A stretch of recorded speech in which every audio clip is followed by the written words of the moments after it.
Bonsoir la famille, j'espère que vous allez bien. Moi c'est Nietzsche le Catalan sur votre écran. Alors les gars, changement de décor, je vais dire modification légère du décor. Dites-moi comment est-ce que vous trouvez le décor, l'ambiance, les couleurs. Si ça vous plaît, on va le faire de temps en temps. Alors chose promise, chose due, dans cette vidéo, on va parler des questions que vous m'aviez posées sur mon Instagram. Je vous avais dit d'aller me suivre sur mon Instagram et d'aller en Insta Story.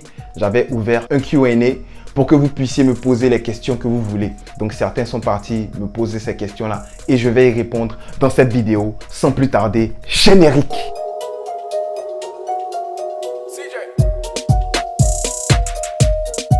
Alors les gars, avant de commencer, on n'oublie pas de s'abonner. Si cela n'est pas encore fait, on est bientôt à 10 000 abonnés. Il faut faire vite les gars, il faut faire vite. Allez vous abonner et n'oubliez pas d'activer bien sûr la cloche de notification pour être avisé à chaque fois que je sors une nouvelle vidéo.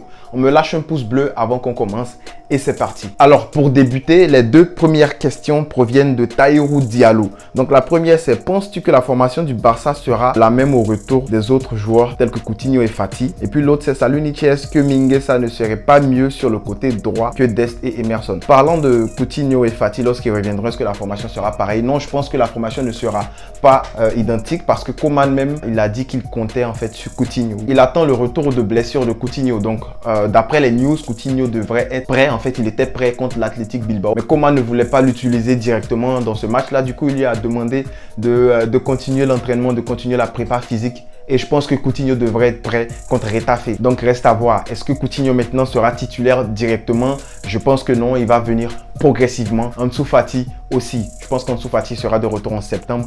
Du coup, la formation risque d'être pareille pour commencer. Mais je pense que si tout le monde est au top là, si on a Ansu Fati, on a Coutinho, on a Dembélé, la formation va pas être pareille. Koeman va devoir mettre quelqu'un sur le banc. Est-ce que ça sera Braithwaite? Bon, je pense que oui. Est-ce que Griezmann aussi va s'asseoir sur le banc? Je pense que oui aussi. Du coup, Griezmann sur le banc, c'est pour bientôt. Alors, parlons de Mingueza côté droit. Je sais que Mingueza, il apporte de la hargne lorsqu'il est aligné à droite. Mais lui, Mingueza, il a des centres de rugbyman fort tendus comme ça là. Mais bon, Alba, c'est pas fait ce genre de centre là. Mais pour être plus sérieux, Mingueza à droite, non, je préfère pas. Parce que là, maintenant, on a deux latéraux. Il va falloir que Koeman essaie de tirer de ces latéraux là du bon jeu. Ce ne sont pas des latéraux qui sont exceptionnels en fait. Mais ce sont des latéraux qui ont de la qualité et on le sait. Du coup, Koeman devrait utiliser ces latéraux et utiliser Mingueza en DC. Je préfère voir Mingueza en défense centrale. C'est notre Rafa Marquez. Du coup, il faut l'utiliser à sa place. Non, je ne veux pas voir de Mingueza à droite. Alors, il y a Ilan26.7 qui dit: Ronald Koeman pose réellement problème dans ses choix tactiques. Et je suis d'accord. Je l'ai même dit dans mes premières vidéos lorsque je parlais de Ronald Koeman. J'ai dit que Ronald Koeman est un entraîneur qui est limité tactiquement. Il a des choix douteux, des choix très douteux et très discutables même, je dirais. Donc, je suis d'avis avec toi. Alors, il y a Ibra M10 Istar qui dit: est-ce que c'est le Barça qui n'a pas bien joué ou c'est les joueurs de Bilbao? Je pense qu'il voulait dire: est-ce que c'est les joueurs de Bilbao qui ont mieux joué ou bien qui faisaient pressing, quelque chose comme ça. Pour répondre à ta question, je pense que c'est le Barça qui a proposé un jeu qui était médiocre. Si le Barça avait été en mesure de rompre, de transpercer la première ligne et la deuxième ligne de presse de l'équipe adverse, ça serait un match différent. Si Braithwaite avait mis par exemple le premier but aussi, ça serait un match différent. Il y a plein de variables, vous voyez, à prendre en compte. Mais je pense que le Barça a été médiocre dans la globalité du match, dans les 75% du match. C'est vraiment à la fin que le Barça a commencé à aligner des passes, à aligner des séquences. Et je pense que c'est dû au fait que l'équipe adverse veuille conserver le score. Alors, il y a Ibrahim Maïga 74-18 qui nous dit: De Jong exceptionnel. Oui, De Jong c'est exceptionnel. De Jong c'était l'homme à tout faire. Il était au four et au moulin. Il faisait tout en défense, en attaque. Il centrait. Le petit là, il est trop intelligent. Ça va très très vite dans sa tête. De Jong est ultra exceptionnel. Limite même De Jong, il a l'ultra instinct de Sangoku. Alors le même Ibrahima qui demande: quelle défense tu mettrais pour le prochain match? Alors pour le prochain match, il y a plusieurs variables. Il faut savoir déjà que Eric Garcia a écopé d'un carton rouge. J'espère qu'il ne sera pas suspendu 3 matchs ou 4 matchs parce que cette liga là, ils sont vraiment bizarres. Et il y a Piqué qui force comme d'habitude. Déjà, il est sorti blessé, mais le match prochain, s'il revient, il dit à Koeman: je suis prêt à jouer. On est certain que Koeman va l'aligner. C'est bizarre avec ces statuts là dans l'équipe. Mais ces deux-là mis à l'écart, il y a Mingueza qui, je pense, n'est pas encore à 100%, qui avait pris un knock au JO. Donc, il nous reste Lenglet, il nous reste Umtiti, il nous reste Araújo. Du coup, je prends Araújo, je le mets directement contre Retafe. Qui sera l'autre défenseur? Je ne veux pas voir De Jong en défense centrale parce que lorsqu'on met De Jong en défense, on a un très gros problème de relance. Mais reste à voir si avec Gavi et Nico, De Jong en centrale, ça pourrait marcher. Mais je préfère avoir De Jong au milieu et mettre Lenglet. On est obligé d'aligner Araujo et Lenglet.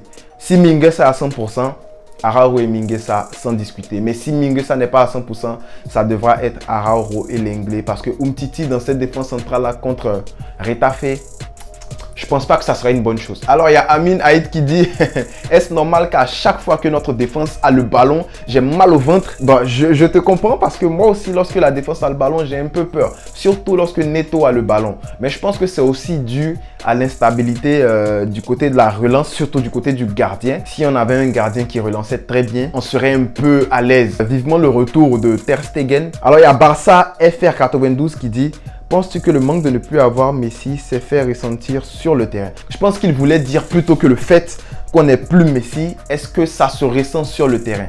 Et oui, ça se ressent parce qu'on perd vraiment Lionel Messi, on perd le meilleur joueur du monde, si ce n'est le meilleur joueur de tous les temps. Du coup, ça se ressent dans l'effectif. Mais comme je l'ai dit dans l'une de mes vidéos, je pense qu'il y a de la qualité dans cet effectif-là pour jouer sans Léo Messi. Alors, il y a Noumak Pemiche qui demande qu'est-ce qu'il faut changer en fait pour trouver une meilleure dynamique et pour avoir un jeu plus fluide, même avec la pression. Bon, moi, je pense que de ce que j'ai vu, ça passe déjà par la relance du côté du gardien. Ça passe déjà par le goalie qu'on a.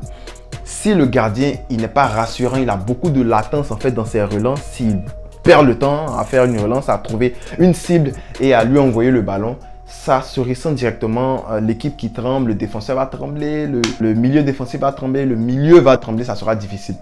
Il faut déjà, pour qu'il y ait une meilleure relance, je réponds à ta question, il faut qu'il y ait un gardien qui relance très bien. Et pour avoir une meilleure dynamique de jeu, moi je pense que dans ce match-là, ça manquait de la confiance. Aussi, je pense qu'il va falloir que Coman, lorsqu'il va avoir ses ailiers, il va falloir qu'il utilise très bien ses ailiers, surtout contre les blocs bas comme ça, les blocs resserrés dans le milieu. C'est dommage parce que Alba aurait pu le faire, c'est-à-dire parcourir le couloir, balle au pied. Baldé sait le faire, Dest aurait pu le faire mais ils l'ont pas fait. Du coup, dans ce match-là, en fait, pour trouver une meilleure dynamique, il aurait fallu utiliser de très bonne manière les côtés. C'est ce que je pense. Alors, la même personne qui dit Griezmann ne peut pas porter l'équipe et c'est dommage. Et oui, ça c'est clair, il n'y a rien à ajouter. Je pense qu'il n'y a aucune excuse. Il n'y a plus l'excuse de oh, Griezmann vient d'arriver, il ne s'est pas adapté, oh Messi est là, oh blablabla, blablabla. Non, il n'y a plus d'excuses. Griezmann avait les clés pour diriger ce Barça-là, il n'a pas su le faire. Donc je suis d'accord avec toi, il ne pourra pas. Moi je pense que Griezmann ne pourra pas s'imposer au FC Barcelone et il faut se dire la vérité. Alors il y a Demba Tico qui demande: salut Nietzsche, le Barça doit-il jouer avec Araujo Garcia ou Araujo Garcia et Mingueza pour être solide? En fait, ce que tu demandes, c'est est-ce que le Barça doit jouer avec 2 centraux ou avec 3 centraux pour être solide? Ça dépendra parce que si tu mets 3 centraux, oui, tu es plus solide dans l'axe, oui, tu te fais moins exposer dans l'axe, mais tu perds aussi sur les côtés. Et en piston, Dest en piston, c'est très problématique parce que Dest ne défend pas. Un piston, c'est lui qui apporte le danger, le surnombre offensivement, mais c'est aussi lui qui défend. Il doit être là pour défendre et Dest défensivement, c'est un très gros problème. Emerson n'est pas encore adapté à l'effectif, du coup, je ne vais pas trop m'attarder sur lui. Si on veut voir aussi de l'autre côté avec Jordi Alba, qui pourrait bien jouer piston, apporter le surnombre de l'autre côté avec des centres, bon, qui sont un peu calamiteux. Mais défensivement, Jordi Alba n'est pas rassurant du tout. Donc, le problème avec cette formation-là en 3 centraux, c'est qu'on s'expose vraiment grandement sur les côtés, même si le milieu est densifié.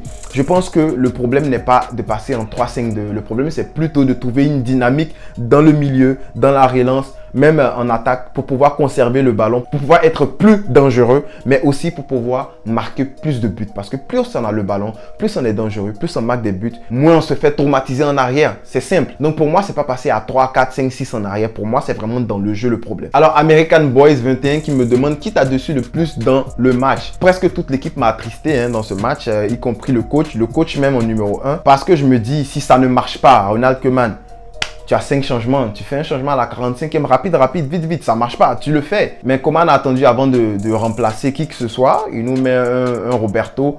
C'est un pari qui a été payant, mais on sait que dans la durée, on sait que Roberto, c'est pas quelqu'un en fait qui vient changer le cours d'un match. Koeman m'a vraiment déçu, Mais l'équipe aussi, en gros, elle m'a déçu, sauf vraiment Araujo, De Jong et Depay. Alors Philippe 1092 qui me demande pour toi, est-ce qu'il y a faute sur le but de Araujo? Non, il n'y a pas faute. Le défenseur, il se fait battre dans les airs. Mais on va pas se cacher derrière l'arbitrage. Hein. Nous-mêmes, on n'a pas très bien joué ce match-là. On aurait dû présenter quelque chose de mieux, mais on l'a pas fait. Du coup, même s'il y avait faute, il n'y avait pas faute.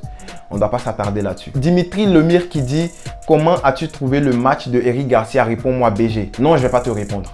On passe à la prochaine question. Mais non, je rigole, je vais te répondre mon gars. Comment j'ai trouvé le match de Eric Garcia? C'était pas un bon match de sa part. Dans la relance, c'était bon, il n'y a rien à dire. Mais il s'est fait bousculer par Williams, par les frères Williams. Moi, je vais lui donner le bénéfice du doute parce que déjà, il entre dans le match avec un problème, un très gros problème mentalement, ayant perdu quelqu'un. Mais il a joué, il a essayé d'apporter ce qu'il pouvait apporter. Mais je le dis, n'importe quel défenseur qui joue contre Williams, bon, n'importe quel défenseur, disons, mettons ça comme ça, qui n'est pas rapide, hein, du profil de Piqué, Eric Garcia, qui joue contre Williams, il va se faire bouffer, c'est clair, c'est clair, c'est clair. Son match, ça n'a pas été bon pour moi. Côté relance, on point, à part ça, ça n'a pas été bon. SB Siwar, j'espère que je dis bien ce nom-là parce que c'est très difficile à prononcer, mon gars. Memphis c'est très bon, il dit, De Jong, ça fait plaisir. En revanche, il faut un esprit de battant au Barça. Eh oui, la mentalité. C'est la mentalité le problème. On a vu un problème de mentalité le match dernier, surtout vers la fin du match. On a dormi sur nos lauriers. Dans ce match-là, on entame très mal. On joue que quoi, 15-10 minutes. La mentalité est mauvaise. La mentalité est mauvaise, c'est sûr. Mais ça passe vraiment par le coach. Ça passe aussi par le recrutement. Moi, je pense qu'il faut vraiment enlever plein de gars. Ces statuts, les gars qui ont des statuts, tous ces gens-là. Il faut enlever ces gars-là et puis repartir sur de meilleures bases pour avoir une meilleure mentalité. En tout cas, les gars, je ne vais pas trop m'attarder. C'était tout pour aujourd'hui. J'espère que vous avez aimé ce format. Si c'est le cas, dites-le moi en commentaire. Si vous n'êtes pas encore abonné à mon Instagram, je vous invite à aller vous abonner massivement, les gars, parce qu'il y a une bonne communauté de ce côté-là. Et puis, on va faire ce genre de vidéos-là une fois par semaine. Du coup, si vous voulez participer à ce genre de vidéos-là, je vous invite à aller vous abonner sur mon Instagram. Pesca El Barça. On est fort, on est puissant, on est catalan. Nietzsche le catalan, Nietzsche le catalan, Nietzsche le catalan, Nietzsche le catalan, Nietzsche le catalan, je répète, Nietzsche le catalan, Nietzsche le catalan, je répète, Nietzsche le catalan. C'est le Barça, c'est le Barça, c'est le Barça, c'est le Barça, bienvenue, Nietzsche le catalan.